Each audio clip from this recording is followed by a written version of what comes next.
Chris here. It is March 31st, almost April. Can you believe that? Wow. Q&A today and talking joint ventures. This is a question that's come up several times in the past week. For those of you who've waited patiently for this Q&A time, thank you very much. Let's talk joint ventures. Let me make sure, again, hit me up as always to let me know if we're getting good video and audio.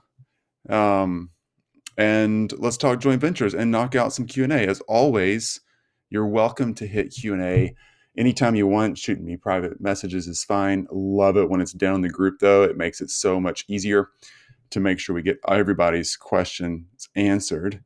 There's a question here from yesterday. How are you generating traffic from your coaching business? I'm curious. That's a great comment thread, by the way, that Michael Rosenberg put in there. Super one. You should jump in there and answer and talk in some of those questions. That's a really good comment thread. Okay, so let's talk Q&A and joint ventures first, and then dive in with any questions you got. And just give me a thumbs up again. Make sure, yes, we're good on audio, video. Looks like we're solid. Awesome. Thanks so much. Boom. Dennis, great to see you. And Michael Rosenberg, again, Michael's comment thread yesterday was just brilliant. Thanks, Michael, for starting that conversation.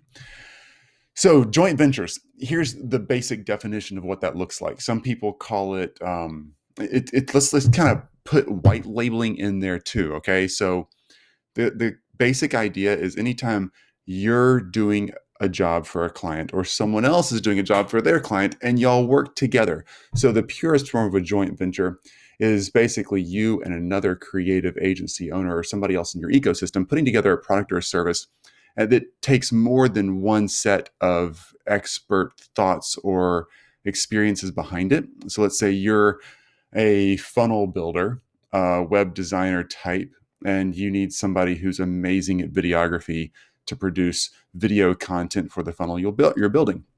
And your client doesn't do either one of those. So you would bring a joint venture in. You'd bring the videographer in to coach that client through the video creation process and getting the content they need and getting it formatted, edited, and in a way that you can use it as you build out the funnel. You and the videographer would both make money. You'd both be working with the client, and that client would see you two as one force helping them with their marketing or branding. That's really simply how that works. White labeling, just to take a step farther in that, is super simple. It's the same idea. What's up, Michael? Good to see you as well. It's the same idea as a joint venture, just the person you're bringing in is one label removed. So let's again say you're the funnel builder, website builder type. You have a client and they need your services, plus they need a lot of video work to build into their funnel and help set up the course or whatever they're making. You then could white label a video type person, a videographer, to help get the video content. They would never have any interaction with the client. That'd be all through you, and you would be in essence marketing the video process and team as part of your service.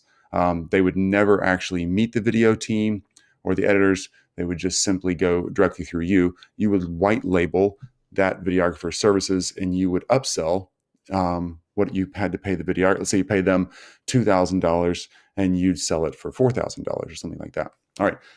Either way you cut this, joint ventures, if you want to put all of that under the joint venture umbrella, and there's lots of ways that can flesh out. Ask questions as you got them. What's up, Heather? Franklin, good to see you. There's lots of fun ways to flesh that out. But bottom line is it allows for a couple of things. Excuse me. I do not have a virus. I just need to drink some water. So it would allow for a couple things. One, it increases your reach. Joint ventures give you the opportunity to really expand the service line that you offer. Key thing here, without having to go learn or hire or build the expertise in your team. Those big team things take an enormous amount of work, building and growing all these new ideas and new branches to an agency take a lot of work and often throw agencies off really bad. A lot of agencies that get into that model where they start becoming all things to all people really fail. Their profit margins go down, the workload gets insane, and it really gets complicated. So focusing on what you do best, whatever your native skill set is. Let's say, again, it's that funnel building website creation piece. Awesome. But then there's tons of other work there. There's tons of still image editing. There's tons of video editing. There's lots of copywriting. There's people who run traffic to the funnel of the website you build. There's fulfillment side. There's the e-commerce side if they actually sell a product on the client that you're working with, that you're building a website or funnel for. So you might just be the funnel expert in the middle, but there's all those other pieces that run around there. There's no reason that that has to leave your ecosystem. If you set up joint ventures with other people in those niches, you can sell the entire suite to a client and you can make a ton more money because you're the go-to person. And then you can introduce them to different pieces of the puzzle, different team members as that project moves forward. We do that quite a bit in our agency, a lot. We both white label and we do joint ventures. Let me kind of break it down a little bit more as it goes on. Ask questions. What's up, Tom? Ask questions if you have them as we go along. If I start talking something that just doesn't make sense, let me know. I'll pull back and make sure I address it. But ultimately, in our agency model, again, we work with a lot of surgeons in subspecialties all over the country and dentists and subdental types and subspecialties. So super high-end, very niched medical community. But we don't actually build a lot of the websites. We don't build the funnels. We don't do the videography. We don't do the image editing. We don't do, we do some of the copy, but not a lot of the copy. We don't do any paid traffic. We do some SEO, but not all of it. Like, we literally have narrowed our niche down into the consulting role where we're helping these people grow. And we've learned that doing joint ventures or white labeling is a way more profitable model for us. And it really gives a lot of other people opportunity to support clients and get work. So simply what we do is we get the client, we help them in a consultative mode to understand their marketing, their messaging, what they need to do, kind of that larger theory of the process. And then as things pop up that need to be done, building out different pieces of it, we bring in other experts and we have a consulting agreement with that other expert. So that other expert is now working as a consultant, a 1099 employee, not employee, a 1099 contract as a consultant for Scenthold, my agency. So they come in, a videographer, for instance, comes in and records the story, builds out the story. We work hand in hand with them. Then they go get the recording, they get the B-reel, they get the interviews, they get all that done. They get all the editing through there.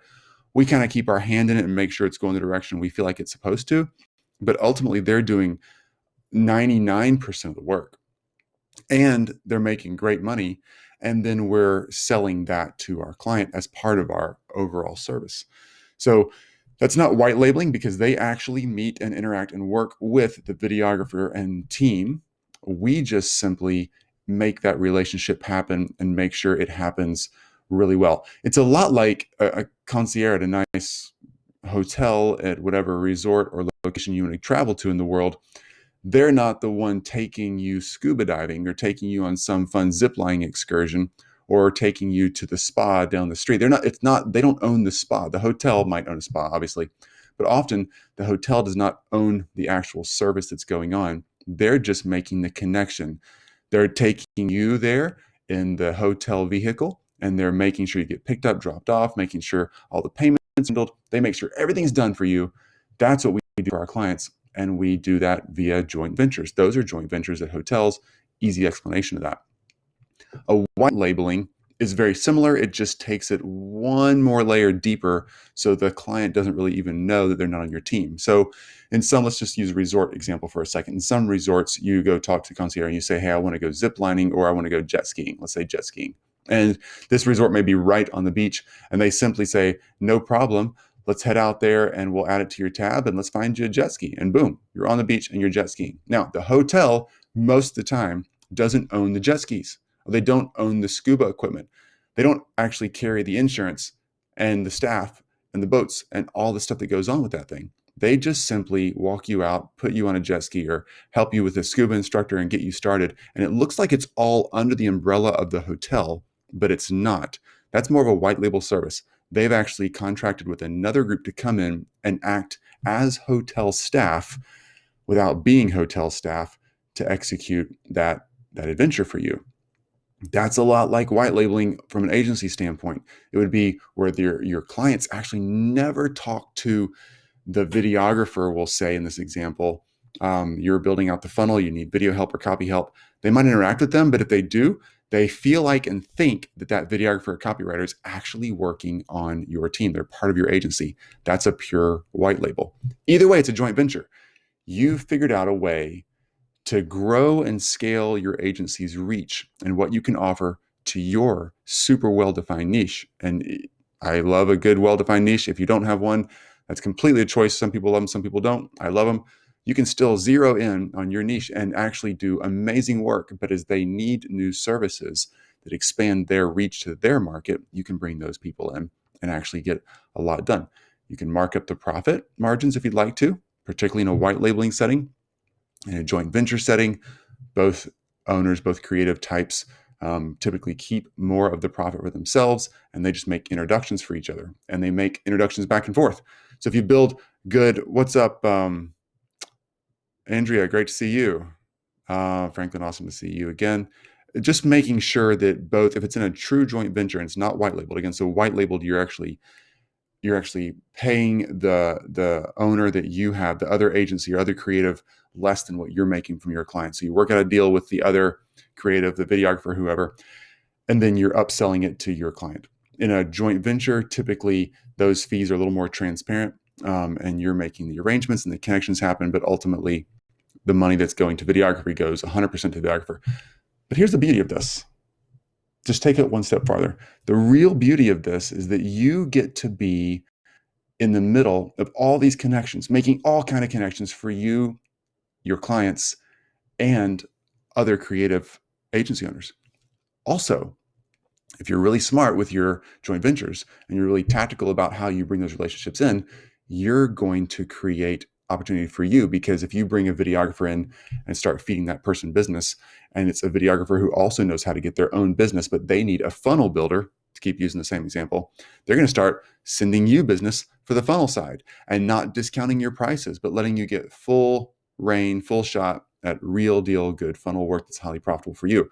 And you build this network of other professionals referring back and forth. We've done that very, very effectively, and it really, really works. The thing is, it's a mindset shift.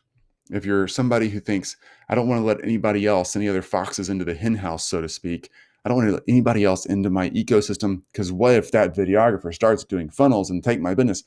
You know, if you're an amazing funnel builder, you got nothing to worry about. Go out there, get it, be awesome, be the best at your thing, be the most amazing expert where nobody can touch you for building funnels, or you for doing videography, or you for doing copy in your niche. Just let it go, let it rip, get right down there and get after it and be amazing.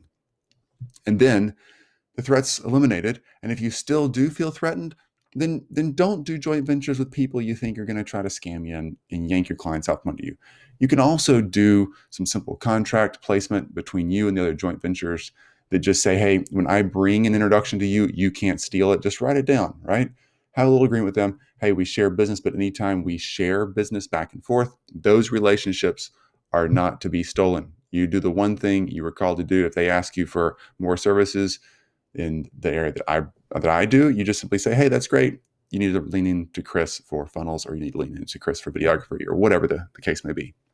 I would also recommend, hey, thanks. I would also recommend that you kind of do a little layer of that contract. So in ours, we say, hey, if we bring a videographer in and the client goes and asks that videographer, hey, can you help us with more broadband marketing, like we were already helping the client with when we brought the videographer in, the videographer then has to say, no, love to, but actually the person you should be leaning into right now is Chris and his team. Sinhold, they do a great job. That way the relationship stays pure. We also are kind of careful about how we deal with referrals. So let's say that we get referred to a client from our client because of some amazing videography work they saw. So the client get referred to is actually getting referred because of one of our joint ventures, one of our videographers. Wow, that's interesting. So whose client is it really? Well, obviously we held the relationship that was trusted, but they want the work that was videography. That still comes through us. We still get that client, and then we joint venture the videography work. All right. So referrals stay on that same level that we've already established. That's just how we do it. I'm sure people do it differently, but that's how we do it. So all this to say, ask me questions if you got any. I'm almost done talking joint ventures and white labeling here. All this to say, make sure that you are thinking through. It's really important to seriously look at your network and take the view of your client speaking to you. What are all the services they were talking about or wanting or wish they could do in this new market or in the market that was a month ago? Whatever the shift is, what do they really want doing? And should you learn and spend the time to become a master of that new thing? Or should you become more of a broker or a connector for that thing? Often the learning of the thing and becoming an expert at something new is such a huge distraction. If you put the hours on a spreadsheet of how much time it would take you to actually be good and effective at that versus the money you're going to make, it's way less profitable than just simply making the connection and white labeling or joint venturing it and really doing that in a way that's going to get the client the best results, because here's an expert who's got 5 years of experience, and you're going to look like a hero for making that introduction, and you're not going to look selfish, and your client's impression of you like being a true person they can trust because you're advising them and doing what's best for them versus just trying to keep it all. It really makes a difference. Your profit margins go up, trust level goes up, referrals go up. It's been a totally good play on so many levels for us. That's joint venturing and a little bit about white labeling. Any questions about that? If not, this is one of the shortest live Q&As we've done. Totally up for questions right now. I think I am seeing those come through live. Thank you all for hanging out. Again, check out Michael Rosenberg's post from yesterday. He dropped in the group. Totally an interesting comment thread right there. And Michael, that's the how are you generating traffic for your coaching business? I'm curious. Great thread. Lots of interesting ideas in there. I enjoyed reading that one. Okay. I think that's about to be it for me. Let me just make sure. Hang on. Oh, more comments. Hang on. Here we go. Okay.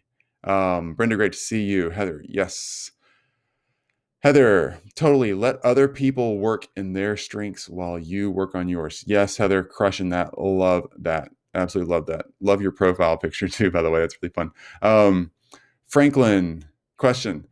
Do all those pieces, question to all those pieces, any pointers to refocus on minimal viable product? I do all those pieces. Any points to refocus on a minimum viable product? Yeah, let me just hit that one real quick.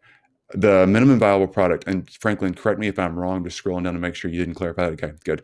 Minimum viable product right now in today's current market, what you were doing a month ago is maybe different than what you're doing now. So yes, we've gone back and refocused all of our products and services to find out what that minimum viable product is. So the minimum amount of time and effort and work I can put in to create an awesome result for my client and what they actually need today. Now, what we've done, Franklin, is we've gone back and we've talked to all of our existing clients. We've been on tons of strategy calls and one-on-one calls with people in our markets, finding out what the real pain points are right now, what they're really experiencing, what they really need help with. And we're finding that what they needed help with a month ago is not the same as it is today. It will go back a few months from now. They'll need the services we originally offered, but for now, we're finding out what that is for them. And depending on your niche and what you're doing in your market, it could be completely different than what you thought you were doing, but you'll find skills and resources that you, your team, your systems can handle that you can fix for your clients or for your prospects in a very efficient way. And you can start packaging those and seeing patterns of, oh, I get it. Now we can do this, and we can just go ahead and drop out explainer videos, templates, anything you can automate is ideal for a minimum viable product. And then some of those people will rise up and say, no, I don't just want to know how. I want you to actually show me and do it for me. And you'll actually build done for you services out that become new minimum viable products. If I did not answer that straight down the middle where you want it, let me know. I'll keep after it right here in the same feed. Michael S. Copeland, I'd like to do more consulting like you're discussing. I need to figure out how to structure things to make this happen. Awesome. Michael, so what I did in my early shift was go from actually more of this done for you service where I was I used to actually build the websites. I used to do the graphic design. Like me personally, I used to do video editing.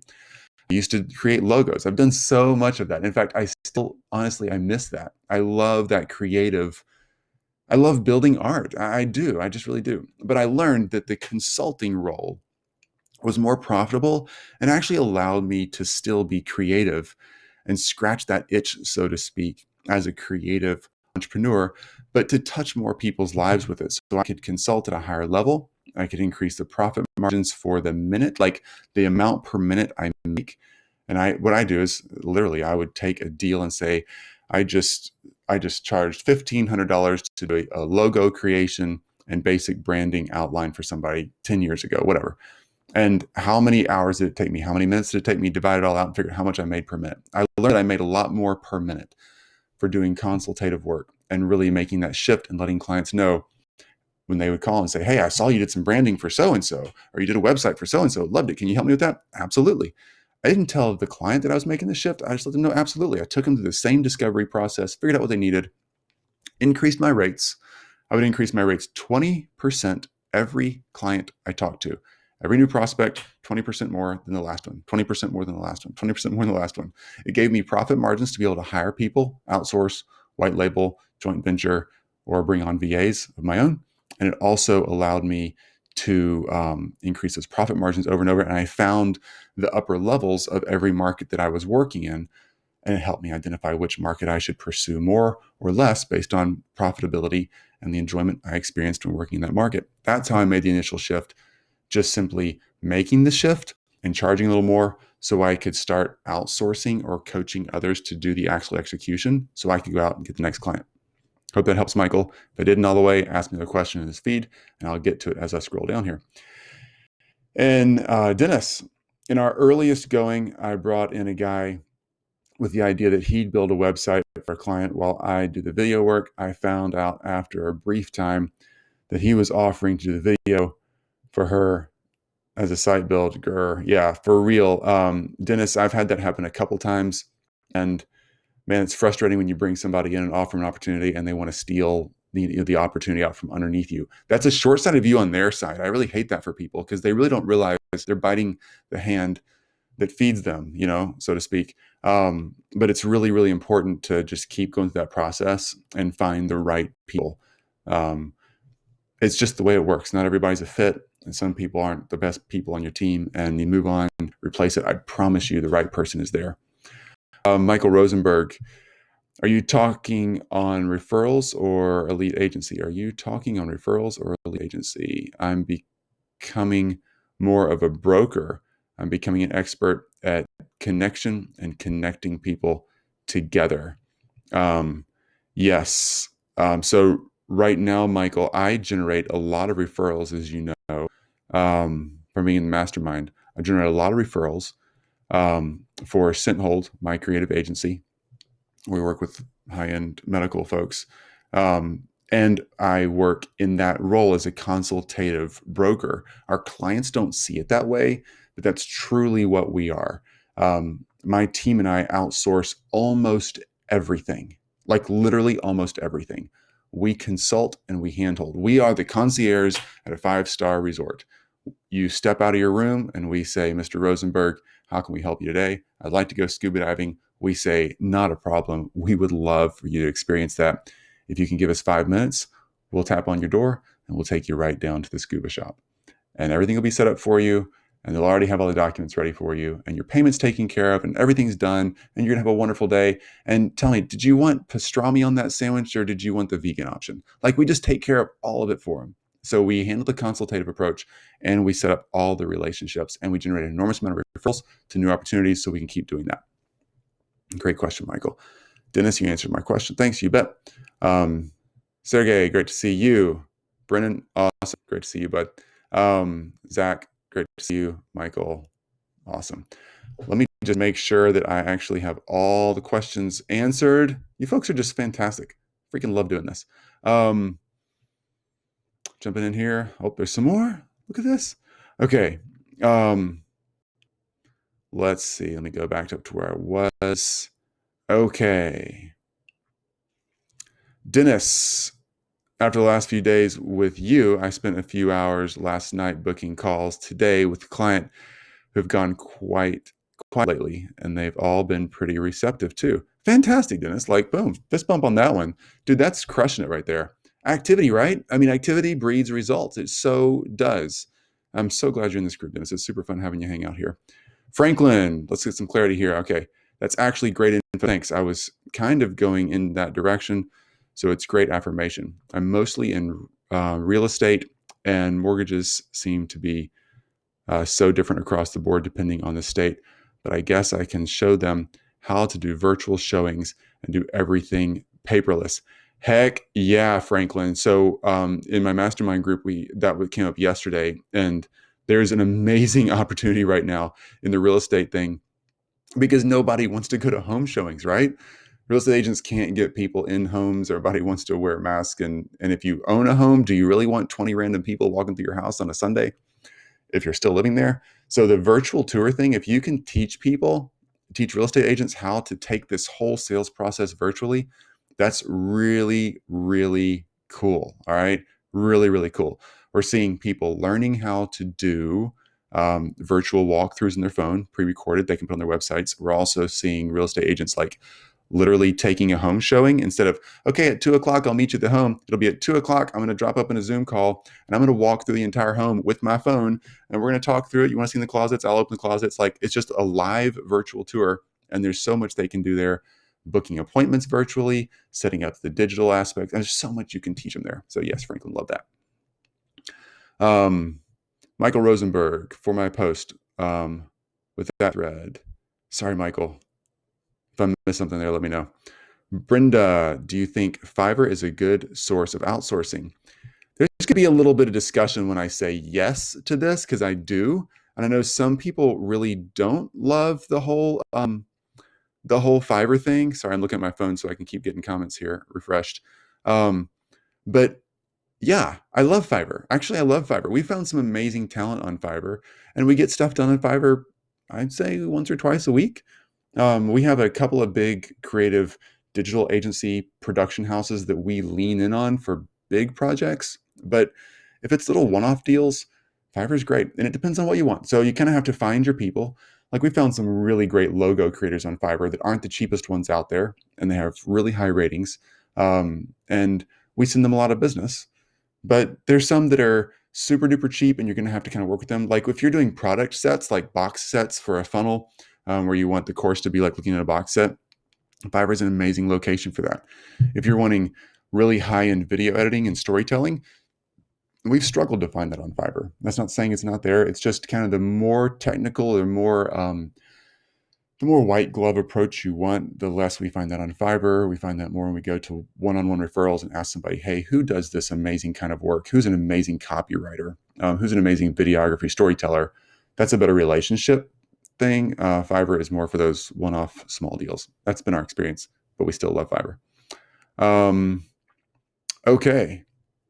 Brennan, Chris Williams, you made that sound sexy. Thanks, Brennan. Brennan, by the way, thanks for being here, dude. Brennan's an amazing sales, branding, technology, brain trust. I don't even know how to put you in a box, Brennan. There is no box for you. You're going to crush. If you just talk to Brennan ever, if you ever get any of Brennan's time, you'll be so glad you did. Dennis, smiley face. All right, I'm refreshing one more time to just make sure we got this. And if we do, I'm going to wrap this call up. I think we do. Okay, folks. You guys are all the best. It's great talking to y'all. I'll be here tomorrow again at 10 o'clock. I actually double booked myself accidentally tomorrow at 10 o'clock. So I'm going to try to move that call back. If I can't, I'll post something and I'll be on here like at 11 instead of 10. All right. So anyway, I'll post something tomorrow, but plan on 10 o'clock unless you see me post something. If I can move that other call, I'll sure do it, so I can be here live, but I don't want to be a jerk and cancel on somebody. You know how that is. Nobody likes that. All right. That's it for me. Y'all are awesome. Peace out. And I will see you guys and girls all tomorrow. Ask questions in the comments down below, and I'll try to catch them up tomorrow in tomorrow's Q&A. See ya. Bye.